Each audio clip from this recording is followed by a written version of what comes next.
I'd like to now welcome Rob Richter to give us his address on Gawler's Fire Brigade history. Thank you, Robin. Thank you, Brian. The Gawler Fire Station was originally sited on the corner of Lyndoch Road and Union Street.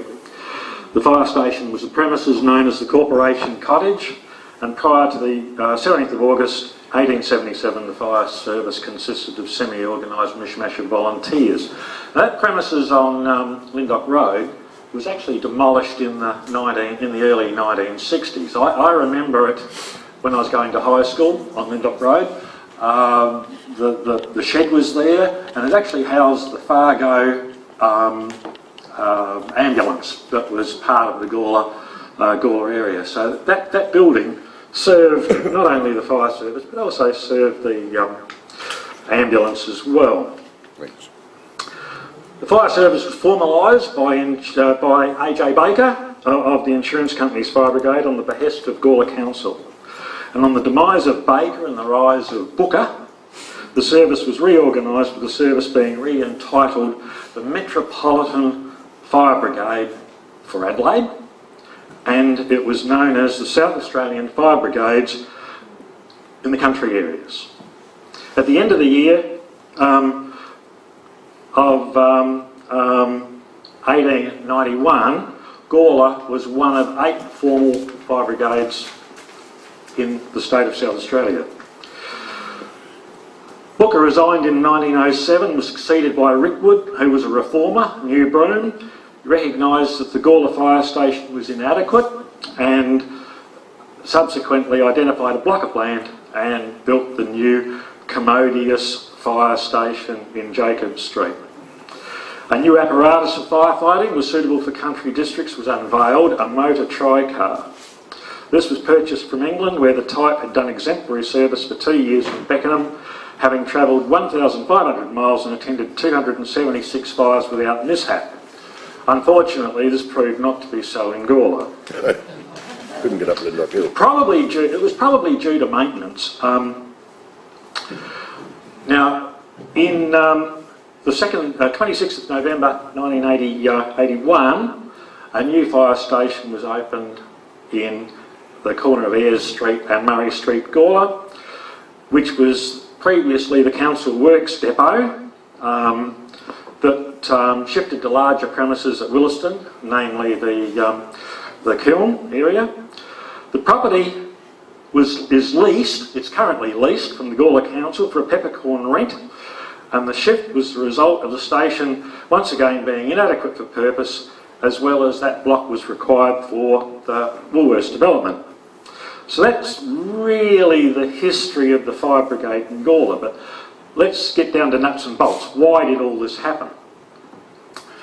Gawler's Fire Brigade history. The Fire Brigade in Gawler has really got the same history as Unley, Prospect, Semaphore, Burra, Kapunda, Kadina.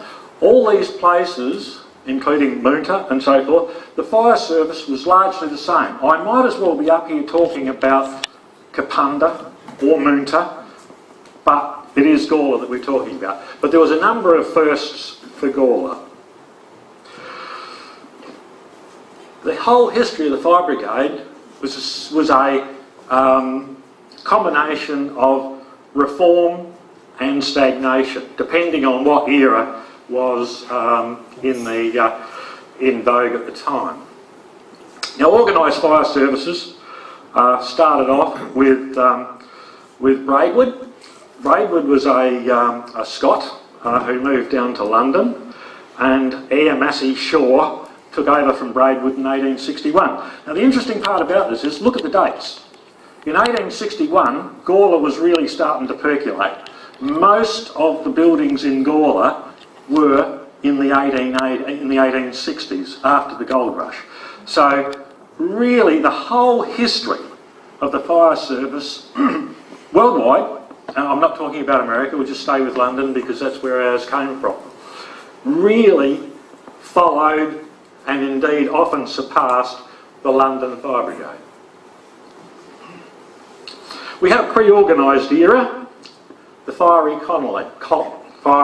fiery colony. Now, when the English first came, the first settlers first came, they built their huts the same way as they built with in England, timber, often wattled with reeds, often always a thatched roof, and so forth and so forth. Now, it didn't take too many days in South Australia's parched sun to actually really get these to a tinderbox. So really, in the pre-organised era, we had a very fiery colony, and the equipment was handled by the police. Elsewhere, there was semi-organised through vigilantes and semi-employed insurance companies, and this lasted well into the 1860s. Light's residence, of course, together with the Lands Office, was one of the first to yield. So that's where we're at with Light's residence. The large fire engine arrived too late to do anything else but poke around the ashes. February 1839 was one of the first recorded uses of a fire engine. The company's fine new fire engine attended, and though late in its arrival, did the most effective service upon the occasion. Now, I'll just explain the word fire engine. It comes from the Latin word ingenium, which really means engine. The word engine applied to any mechanical device at the time that gave mechanical advantage. And this is typical of the fire engine of the time. Buckets of water would be dumped into the hopper, and men would operate the bellows, and that was typical of a fire engine. And this is all in the pre-organised era. Bear in mind, we had these in 1839 in South Australia. So the first fleet certainly brought out the first fire engines. January 1841, Government House burned. Now, nothing could be done except for Tolmer and Governor Gawler to try and rescue the records of the state. That's Alexander Tolmer and Governor Gawler. And the reason the Aborigines mourned its demise is because they saw Government House as a handout for biscuits and blankets. So it was really a disastrous thing that Government House burned. Now, it was as early as 1861 that the Gawler Council recognised the need for a fire engine and an organised fire brigade. Now, this obviously came about by serious fires within the area. Otherwise, it wouldn't have been mooted. So, Gawler Council really was, and bearing in mind, Gawler was an industrial town, the largest industrial town at the time. This is A.J. Baker, and that photograph, I remember when this photograph first came to light, it's allegedly Gawler. I don't believe it is. But it is of the insurance company era, and the men in their insurance company uniforms. That's one thing for certain. But A.J. Baker was the first to organise a fire service and was employed by the insurance companies, and he endeavoured to unite various volunteer units, men, and standardise equipment and procedures. It was a very hard task because there were a lot of volunteers and separate brigades everywhere, and not having money, resources and or the ability to unite these, it was a very difficult time. The insurance company era, house clerks denoted that houses were insured. Now, often fire services would roll up in England, only the fire service that was employed by a particular insurance company would fight the fire. In Australia, you'd have people roll up, find out what the insurance company was, and they'd fight the fire and then bill the company. Now, if there was two or more rolled up, there was often a fight to find out, to sort of work out who was going to fight the fire. But the house park system wasn't well established in Australia. Now, the real thing early times, in making an insurance claim, now you think about this, you make an insurance claim with one of the insurance companies, the insurance claim has to go to London. A sailing ship took up to 5 months to go to England. Took 5 months to come back. And more often than not, the reply came back, more information required.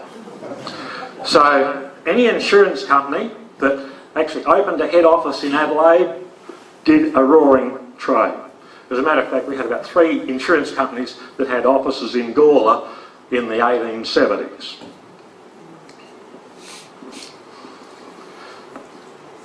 June 1867, there was still no organised fire service in Gawler. Volunteers with buckets were the only means.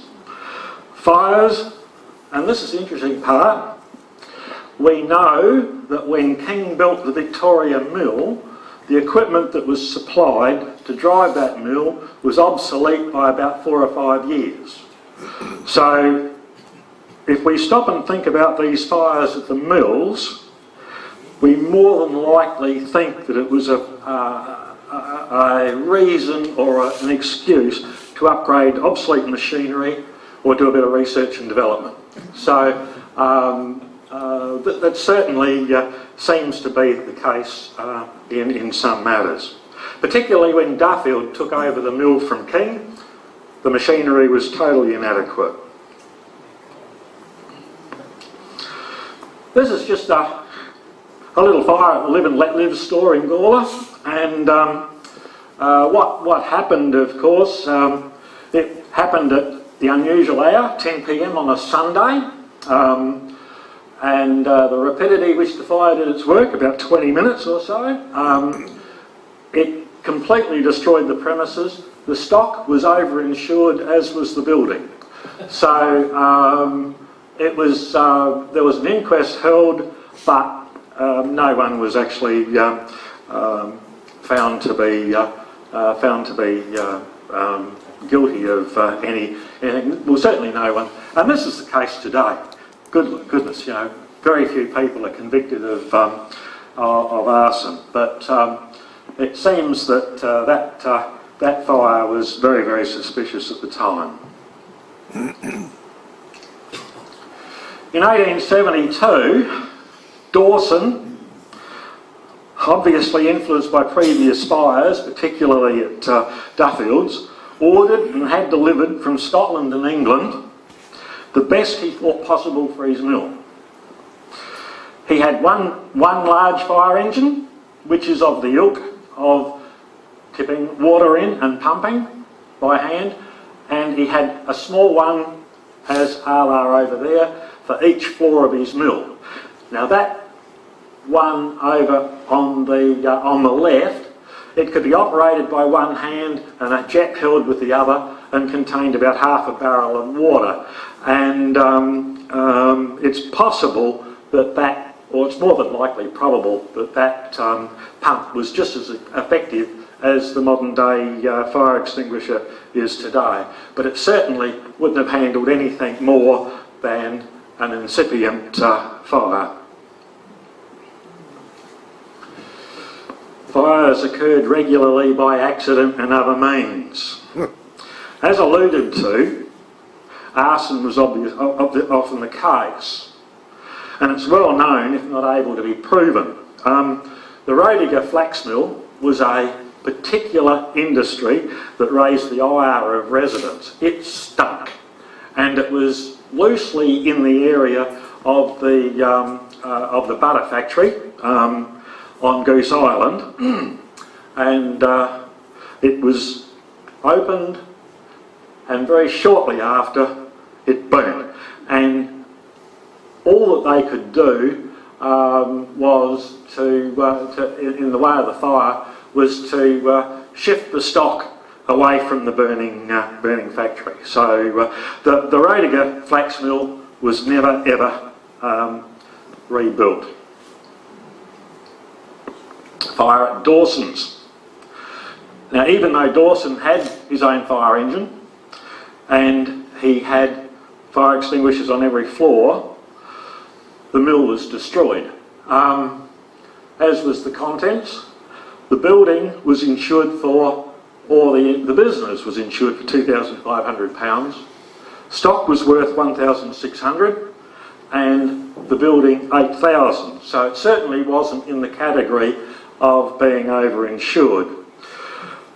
That fire would have been enormous. There was 1,000 tonnes of firewood stored to grind the corn from the steam engine. So it had 1,000, that's 100 tip truck loads of firewood that was stored at that premises that was lost. It had bags, linen bags, jute bags, it had hundreds of bags. Now this fire was certainly a catastrophic event of the likes we probably would never have seen since in Gawler. A telegraphic request was sent in the early morning for a fire engine to be set up by special train to the fire. The reply came back from Adelaide, no fire engine available. Sparks from the mill actually caught the Bushman Hotel on fire, which was dealt with by buckets and so forth and so forth. So that was, as I say, a significant event. And really, transitions in the fire service was created by significant events or changes of regimes. This was a significant event. Now, Dawson was the mayor of Gawler at the time. That was on January the 14th, 1877. 17th of August 1877, notice, Fire Brigade for Gawler. I don't know whether Dawson had any influence in this at all, but certainly Dawson organised an official fire station outside the city of Adelaide, and it was the first official fire station outside the city of Adelaide. And that happened in August 1877, obviously at the behest of Dawson after his mill fire. But bearing in mind, I really don't think a fire service would have made much difference in the outcome on a fire of that nature. Water supply for fire services. Prior to 1882, water was carried to a fire by water carriers, private tanks, buckets, and here we see a street pump. Now the water table in Gawler wasn't that low, and these street pumps were moderately common around town, and that was the only water supply that the fire service really had prior to 1882. In 1882, we had the Waterworks building built there, and the significant thing about that was that had a big well underneath it and a steam engine. That steam engine pumped water to the top of Carlton Road, and then it was run through pipes and reticulated to the town of Gawler.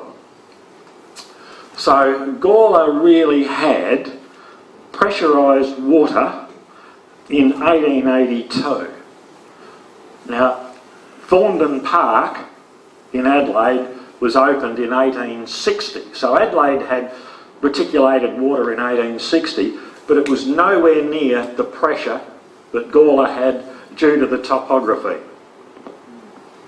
As a matter of fact, Gawler's main street should have 100 pounds per square inch or 700 kPa standing pressure due to the head at Carlton Road. Now this is certainly the Gawler Fire Brigade, Corporation Cottage. We know, well I know, I'm suggesting that this is certainly after 1882 because of the equipment carried, namely standpipe, turncock key, that is used in reticulated or mains water supply. So that's certainly a post 1882 photograph. Now we'll go back to this photograph, the previous one. Here's the one on the left at Gawler. There's a couple of things that point to it not being so. The building, I don't recognise that building anywhere. Also, the equipment was similar, but it was also the same equipment that was at Moonta, Kapunda, Wallaroo and so forth. They were all the same. These things were, the equipment was imported en masse and distributed to country stations. So the equipment being similar or whatever shouldn't influence anything. The thing that does influence it is that the Gawler Brigade was gazetted and labelled as 5 men. The photograph on the left gives us 6 men. The one on the right, the uniforms are a little different in that they've got dark trousers. The one on the left, they've got white trousers. So my gut feeling, and I remember when this photograph first came to light, was in the early 70s, that photograph on the left is actually Kapunda. But we'll leave that to the others to work out. That's just my gut feeling on that photograph.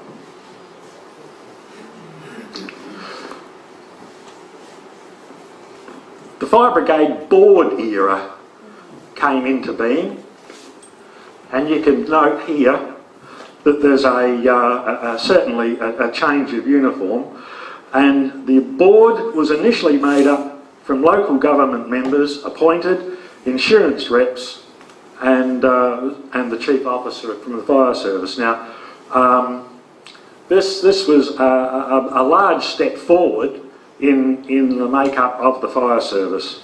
So all of a sudden, it wasn't run by insurance companies totally. It was also run by local government, and Gawler actually had a councillor on the initial board. William Drummond Jervois assented to the new Fire Brigade Act on the 17th of November 1882, and on the 6th of December appointed the Fire Brigade's board. Now, this was a confused era where Baker was replaced by his assistant, and he was not very happy about that, and there was quite a bit of toing and froing, but due to industrial problems and so forth, Baker was reinstated, mainly due to industrial unrest, and also had a position on the board. But what happened at this stage was the company, when the board came into being, insurance companies stopped paying. So all of a sudden we had a local government run board that had little money and then no income coming in. So there was a real problem time for Gawler, which the men, and indeed the Fire Brigade all over, was the fact that they looked like they weren't going to be paid. Here's one for you, Barney. Friday the 27th of February 1885. Fire at the Bunyip office. The Bunyip office was destroyed. Now, as usual, the bottom line says it all. The brigade, having arrived too late to save the property, attention was directed to the adjoining premises, which were fortunately saved. Now, I'd like to say this is probably true today. It is the fact that if there's a large fire, you don't direct your energies onto something that's obviously lost. You direct your energies onto something that can be saved. That was the way that it was written up, but that's the way that the fire service worked. We're entering a new era in 1885. There was the first steam appliance for Adelaide. Now, whilst Gawler never actually ever had one of these, they were significant in a big rise in technology. These things were serious pumpers. One of those under full steam could actually throw a jet of water to hit the GPO clock face in Adelaide. So a modern fire engine wouldn't do much better than one of those under full steam. So that was the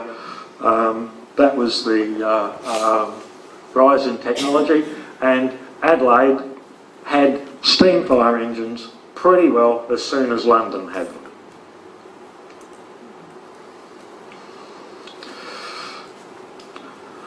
The rotund gentleman in the photograph there, proudly in front of his steamer, W.L. Booker. He replaced Baker. He was a Navy man. It's interesting that the fire service generally was made up of Navy men. And he served in the Navy when ships were made of wood and men were made of iron. Now, Booker was well trained. He had much experience and transformed the South Australian Fire Brigade into one of the most modern in the world. He was a very, very strong leader. The brigade at Gawler under Booker. You notice now that Gawler now had a cart and a hose reel. What that hose reel meant was that this equipment was the most up to date. The hose reel had canvas hose, much more of it than the old hose reel, which was made of leather. So out goes the leather, in comes the canvas, and the cart was made to carry the ancillary equipment. Booker, never shy of showing off his world-class fire service, entertained Prince George, Duke of Cornwall and York in 1901. So he certainly wasn't short on ceremony and was always keen to promote the fire service. 1907, we had the resignation of Booker and the appointment of W.G. Rickwood. Now, Booker got into trouble. He financed and issued a brass band for the fire service. So the fire service had a band like the police force and so forth, but there was questions over how he financed the purchase of the instruments, and also the fact that he didn't mind a top at the end of the day was another reason for his demise. He often ordered whiskey and put it down on the accounts as disinfectant. So he was certainly. Now, Rickwood was also a reformer and carried on Booker's work, and he also came from a naval background. As with all these chiefs when they take over, they do a round of the fire services and inspection and check on efficiencies and so forth. And he worked out fairly quickly that the old corporation cottage in Gawler wasn't suitable for a modern brigade. And a block of land was identified as suitable and built upon in Jacob Street, Gawler. Now, I don't know, I know £800 was mentioned. Whether that was the cost of the block or whether that was the cost of the block and the building, I don't know. But what we're looking at, where the car with the white top on, that's down Reed Street going down to the roundabout in front of Foodland. The car on the left, pointing that way, is Jacob Street, which would now be the Wall of Woolworths. That building down the back with all the windows, I knew it as a joinery. but I don't know what it was originally. I haven't really gone into it. But that white area in front of it is actually the block of land where the Gawler fire station was built. Just note those windows on that building at the back there. You'll see them down on the side of the building on the left. That's the windows of that building. But certainly that's the fire station as it was built in 1910. 1910, we had the first motor tri-car. It was the first motorised fire appliance for South Australia. The motor appliance was bought on advice from England, who had run it for 2 years without a problem. It was trialled in Adelaide for a few months and was issued to Gawler at the time of the opening of the new station. Now, 1910, yeah, it was probably about 4 years old at the time, so it would have been back at about 1906.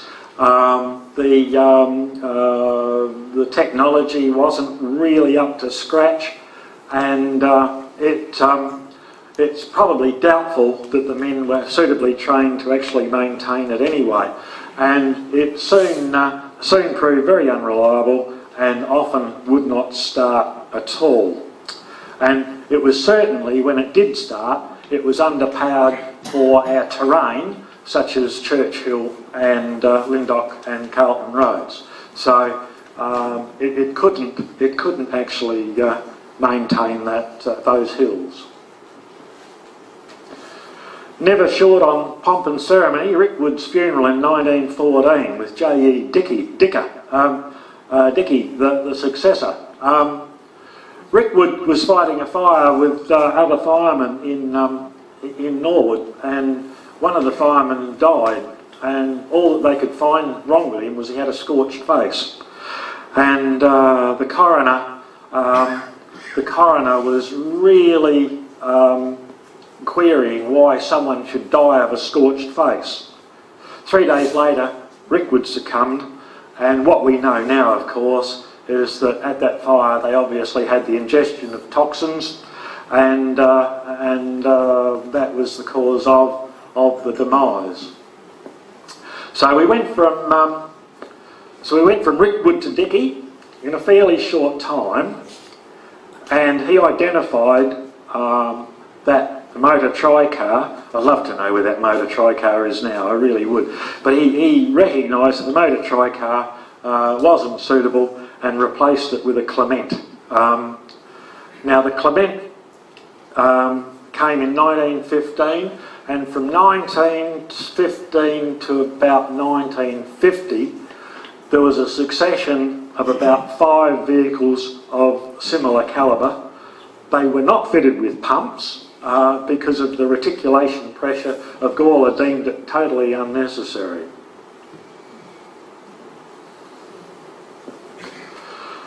This is the headquarters fleet, getting up to 1935. J.J. White was appointed in the 1930s, and he was most appalled and was determined to bring the fire service up to speed. He was appalled that these vehicles still ran on solid tyres, and basically stated that they'd be more at home in the annual veteran car parade. But really, in the 1930s, these would have been, 1920s or 1915, only 15 years old. So they weren't terribly old, but indeed they were certainly out of date with the way things were going. The modernisation of the fleet under J.J. White. He was a strong leader. He had the board under his control, and he was determined to bring the brigade up to scratch very quickly. He bought he bought a fleet of diamond team. He was determined to buy the best that there was available in the world. Interestingly, in 1944, J.J. White with the electrician Mr. Angus, actually invented this system of fire alarms, which was the first in the world, and it was used all over the world in various cases, and its demise was due to the miniaturisation of the technology of telephones. But that worked under the normal telephone system. J.J. White's fleet, he bought a large fleet of Diamond T vehicles, and they were the best at the time.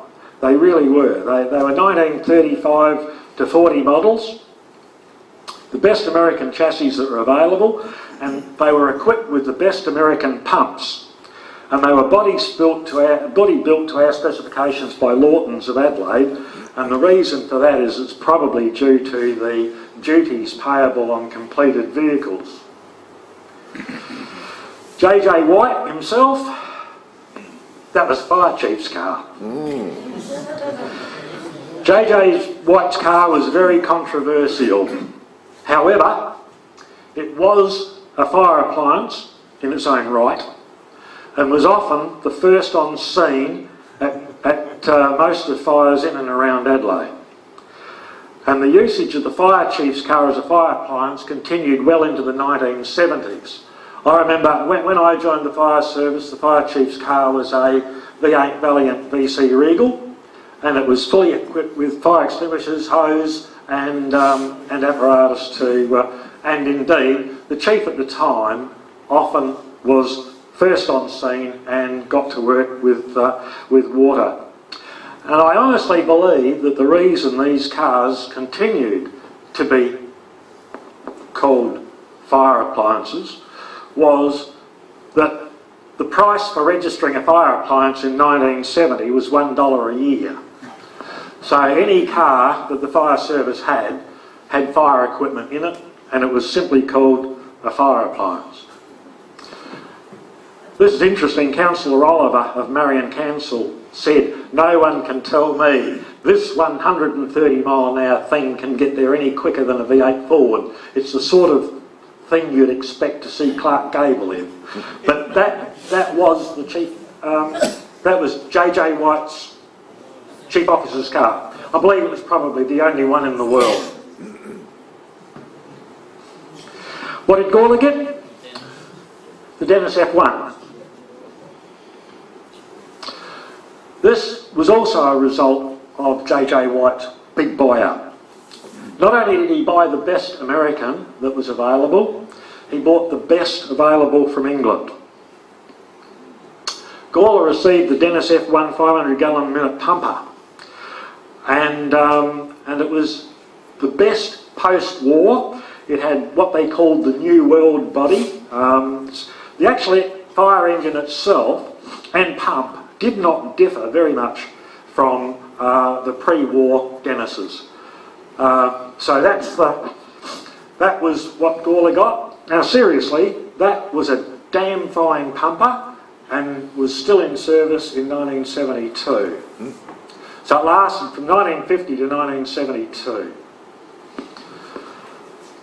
Sadly, the Dennis F1, as we see it there on the left, and the pump covered in dust, is now languishing at Old Tailem Town near Tailem Bend. The other Dennis's, the other Dennis that you see up the top there was the Dennis F2. That one was a Rolls-Royce powered machine, was terribly powerful, 1,000 gallon a minute pumper, and also was one of the best in the world. The F1s were at Gawler, Norwood, Theberton, and the F2s were at headquarters Port Adelaide and Port Pirie. Chief officers. We had a succession of chief officers after J.J. White, and this was a period of stagnation. White's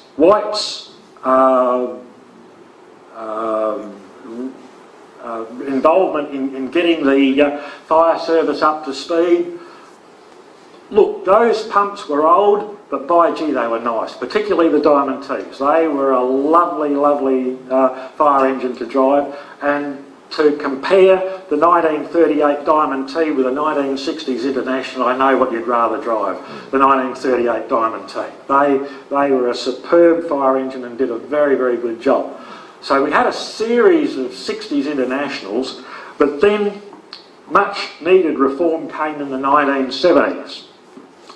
So there was a large upgrade of fire engines in the 1970s. This is where the Mills Chewy appliances were ordered. This particular one here was a Chubb pace setter. And I got one guy down the back there that's got little hair because we had these. You worked on them, Gary? Yeah. The Chubb pace setter was the best fire engine available in England at the time. It was a real milestone in technology. The pace setter was built to the standards of a airport tender and had the power and pumping ability to match, and was capable of quite a ridiculous speed, which I'll allude to in a little while.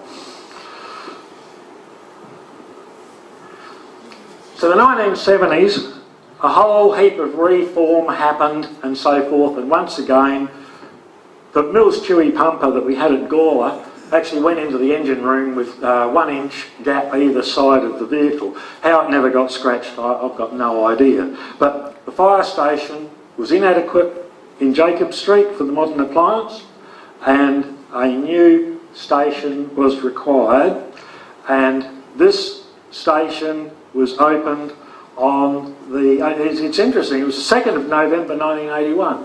The Gawler fire station, down the bottom end of the street, still there, was the last station to be opened and ordered and paid for and run by the Fire Brigade's board. And as you can see, the Fire Brigade's board, George Joseph was the chairman, Sutherland, Keane, Phelps, Milburn, Morfitt acting chief officer, and Tregus acting secretary.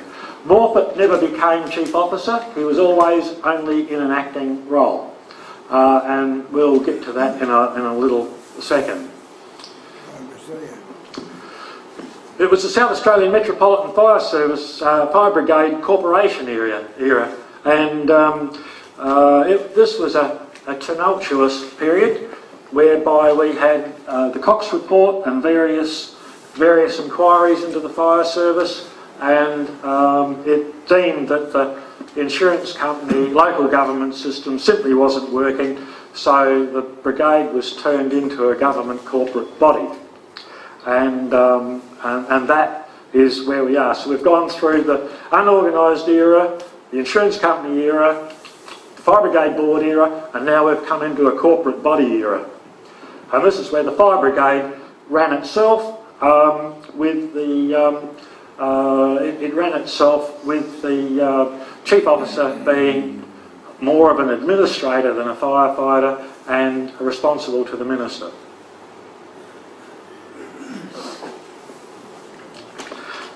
This was at the opening of the present fire station.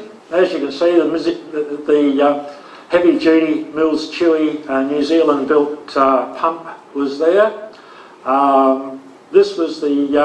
This station was built on Gawler Corporation land, and my understanding, it's leased to the fire service at $1 per year for 99 years on exchange for the Jacob Street block. The station was state-of-the-art, and the vehicle was a petrol engine, heavy-duty International, and it was retrofitted to a diesel engine after the Ash Wednesday fires. And of course, 1881, we had Ash Wednesdays. No, 1981. 1981, sorry, Brian. 1981. The station was opened in 1981. 1980, we had Ash Wednesday 1. Now, Ash Wednesday 1 was a time where many fires went through the Adelaide Hills. It was a terrible time. 51 homes and 25 buildings were destroyed, and 75 farms were affected. So it was a large fire, and a lot of inadequacies in the Fire Brigade was actually established and identified. And they were still identifying and talking about these when the 1983 Ash Wednesday fires came to pass. And that one was much more disastrous. There was 28 deaths. And just to give you an idea of the sort of stuff that was identified in 1980, Roseworthy CFS was still using a Lend-Lease Blitz truck in 1983. Sheoak Log were running a home-built hot rod V8 powered Bedford. Now look, I don't doubt Luans's engineering ability, but it certainly was a completely illegal. So what happened at the end of 1983 is that they went through an audit and like a bucket of salts and condemned, I would say, 50% of the fire appliances that attended the Ash Wednesday 2 fires. It was also about this time that the fire station in Jacob Street was demolished to make way for the Woolworths development. That sort of just happened, and the building, of course, now sits where the ramp down into the underground car park of Woolies now sits. 1986, the Such fire, corner of Reed and Todd Streets, Gawler. So in 1986, I actually attended the Such fire in that fire engine. One could say we got to Gawler almost before we left Elizabeth. The vehicle was capable of about 80 to 90 mile an hour on the open road, and the Such fire being of the evening, there was absolutely no traffic on the road. That was an enormous fire. I pulled up roughly where the Green Corner kitchen is now, went to open those big glass side doors there, and the whole side of the building blew out and covered the fire engine in glass. So I thought, yep, time to retreat. So we went down to where the pine tree was, and we started to pump from there. And the car park, the building was back on the corner where the roundabout was, and the car park was that end. The reason I've got the picture of Halley's Comet there is that on returning from that fire about 5 o'clock in the morning, Halley's Comet was probably regarded as unremarkable in its last evolution, but on that morning of the Such fire, when I was returning to Elizabeth Station, it was the most magnificent sight, with Halley's Comet head pointing towards the rising sun and the tail away from it. So it was a sight. It was a sight that you just don't forget. So that was the significance to me of the Such fire. Interesting too is that Such fire, there was absolutely nothing left in that building.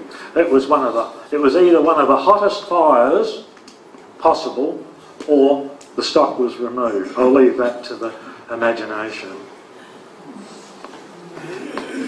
In 1987, the Gawler Council's boundaries extended, and in 1987 they took over a large part of Manopara, and in fact inherited the Evanston Gardens CFS. This was certainly a tumultuous time for both the fire service, the CFS and the Gawler Council. The end result, of course, was that I was asked by the then Deputy Chief Officer Ron Hoey to make certain submissions to Gawler Council, and together we put forward a proposition, and we took over, made a commitment to take over the whole of the Gawler Council boundaries with the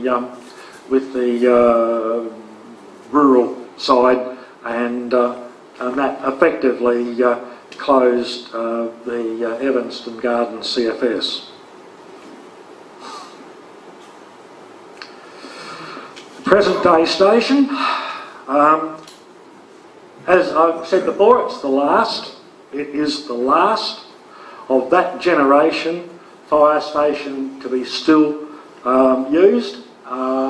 At the time it was state of the art, but it is kept up with comms and alarms, and the only reason I believe that that station is still in use is that that was a standard two-appliance station a la as Salisbury and a few others at the time.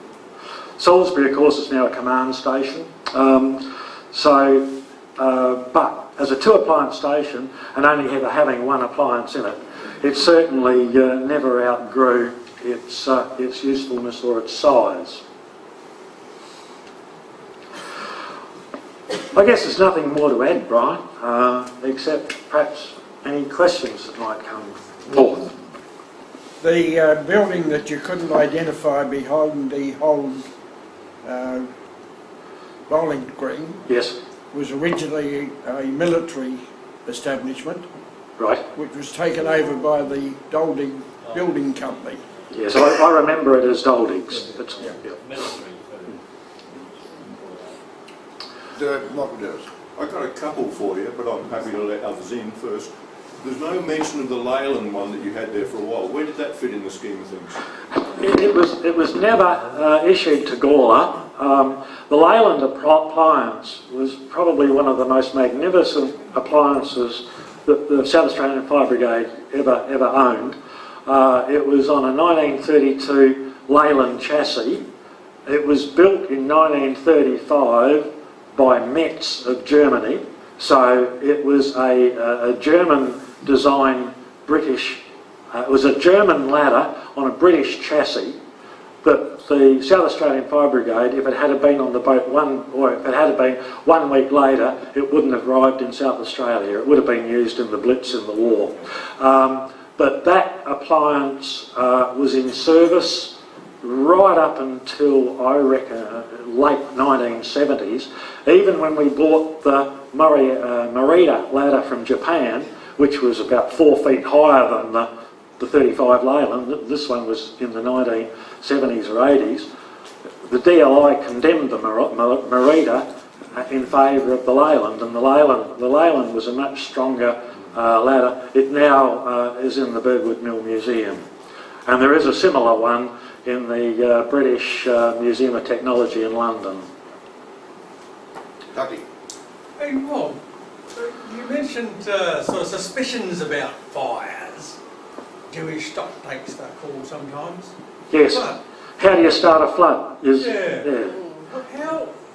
When did forensic analysis of fire remnants, etc., really become the thing that was done to sort out what was actually happening? David, that really only happened in the 1970s onward. You know, there was much supposition, but even to this day, you can say that something was lit. You know the fire trails, you know the substances that were used, you know all this, but the big problem is who done it, you know, and that is the real big problem. And quite seriously, I would put the percentage of arson or arson related, whether it be revenge, whether it be stock take, whether it be anything like that, is much higher than we know. You know, when you go to a house fire and a man's got his insurance policy in his back pocket, you immediately think that there's something wrong. But certainly my advice to any printing place would be, if you're going to burn the place, use the stuff that you got there. don't bring in any accelerants. So because certainly they can anything foreign can be identified these days. Yeah, Paul. What's the relationship been between the MFS and the CFS? Has that always been stable?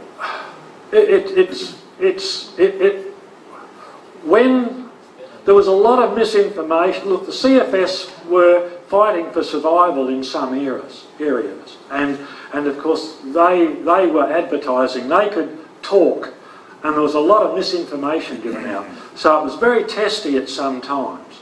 But now, under the corporation era and under the era of funding and what we're doing now, there's not a problem. But certainly back in the 1980s, there was quite a large problem.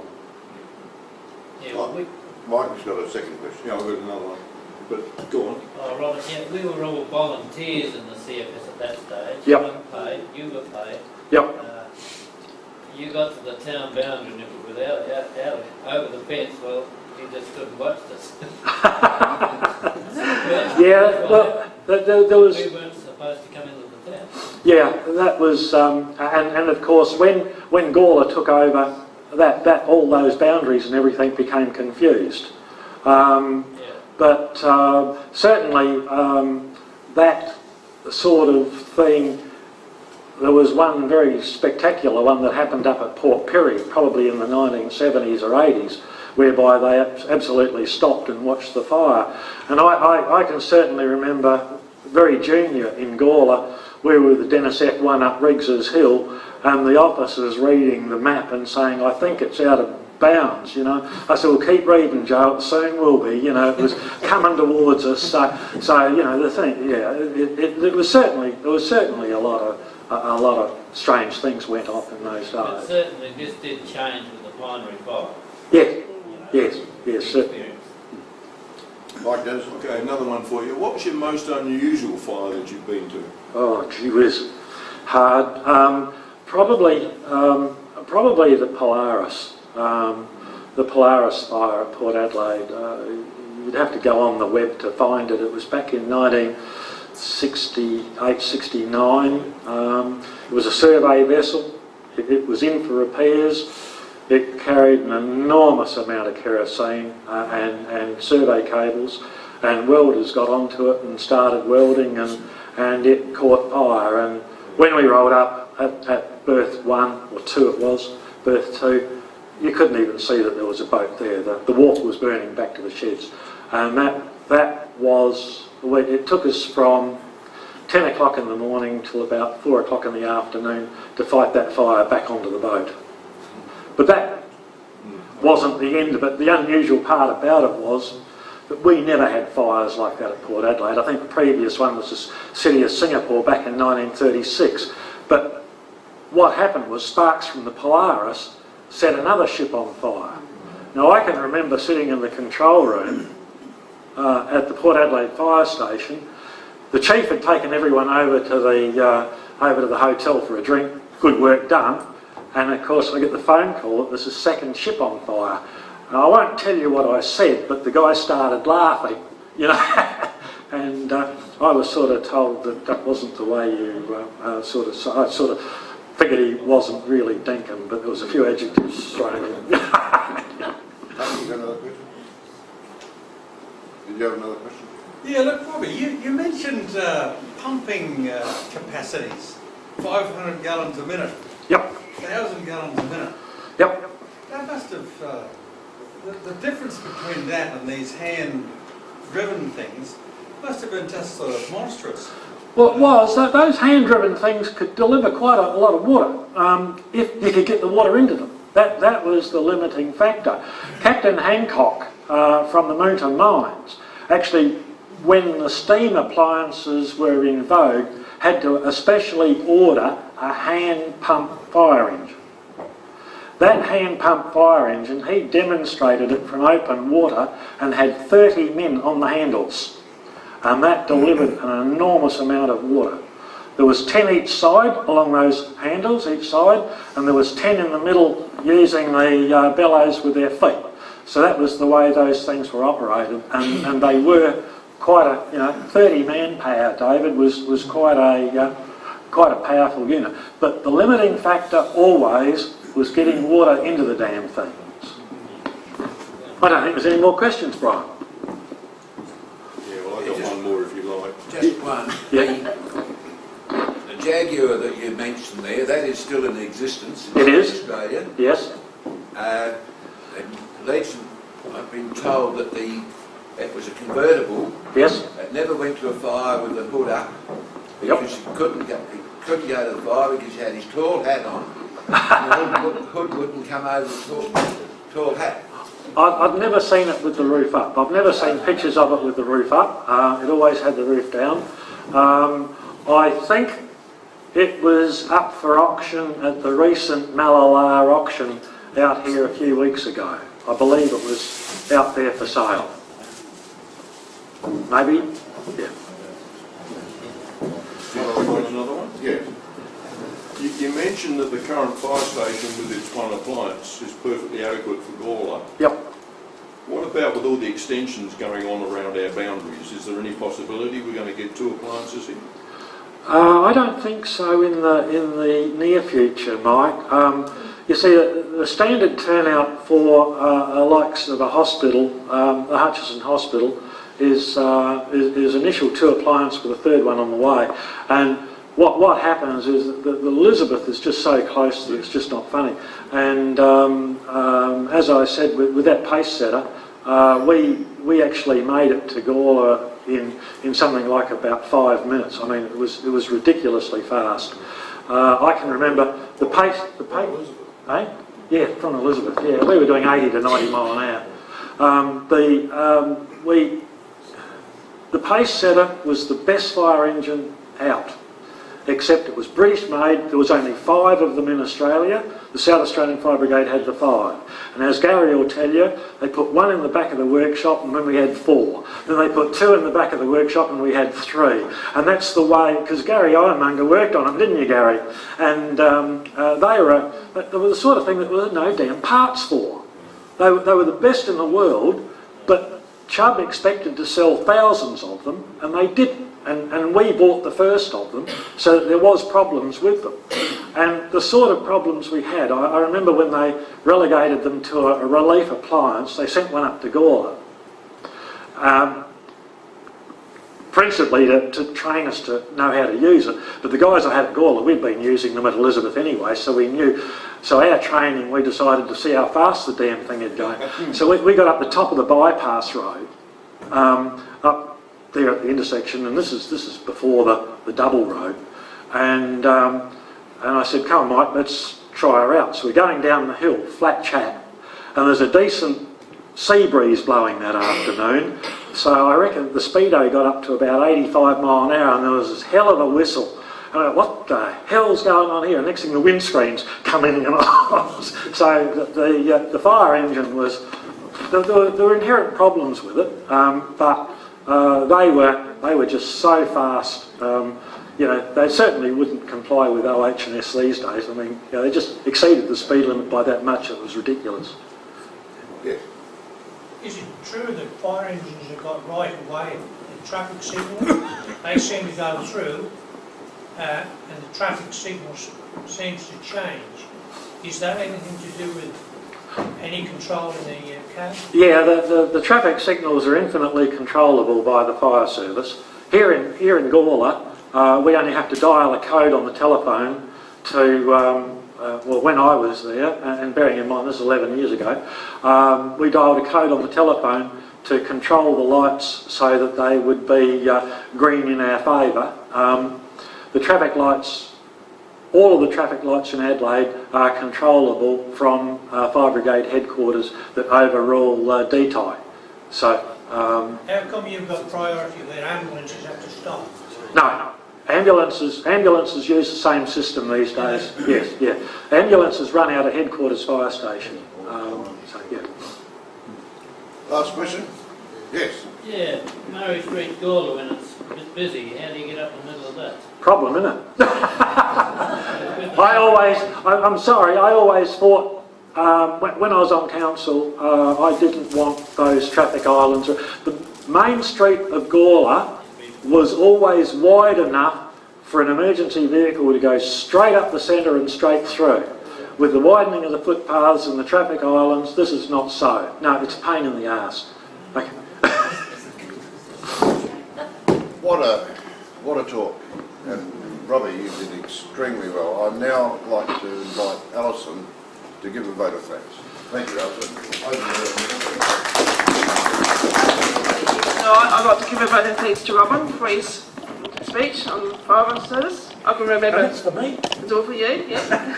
You can remember, yeah. I can remember the Jacob Street when it was building when it was still about. Yep. No, I believe it became a community youth support service, isn't it? That's right, yes. In the early 90s. Yep, yep. So they can remember that. Fair enough. Good on you. Yep. Thank you very much.